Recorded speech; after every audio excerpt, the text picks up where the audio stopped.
using colorful eyeshadows? Well, fear no more. I'm Vita, the CEO and founder of Glam & Go and the author of Boss Glam. And I'm here to teach you how easy and simple it is to use colorful eyeshadows like the one I'm wearing today using 3 shadows.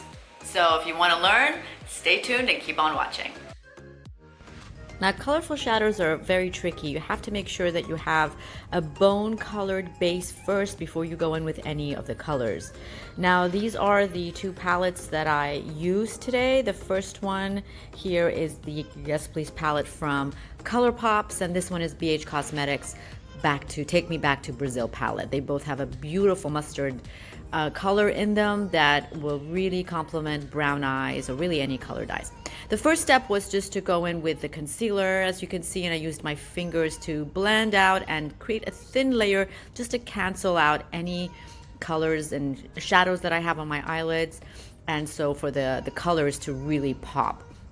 And then I went in with the Colorpop's palette and I took this bone colored shade using this flat shader brush.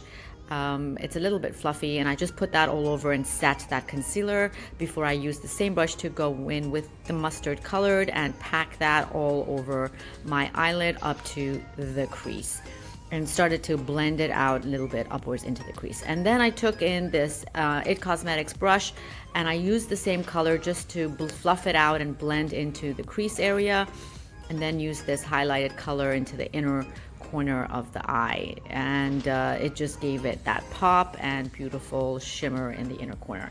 I lined my eyelids using this Maybelline felt pen as liquid liner. It was very easy to use, just swipe through. And then this one is the Maybelline the Voluminous black mascara. I just did a single coat because I went in afterwards using this Christina Lashes in the shade DW, and I believe it's like the Demi Wispies of the Art Del.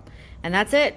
3 shades, 3 colors, that's it. And I hope you enjoyed this tutorial. Give it a try. You can use this method technique on any colors that you want, whether it's pink or blue or green, and it's really nice and bright for the summer. I hope you enjoyed it, and see you next time. Bye.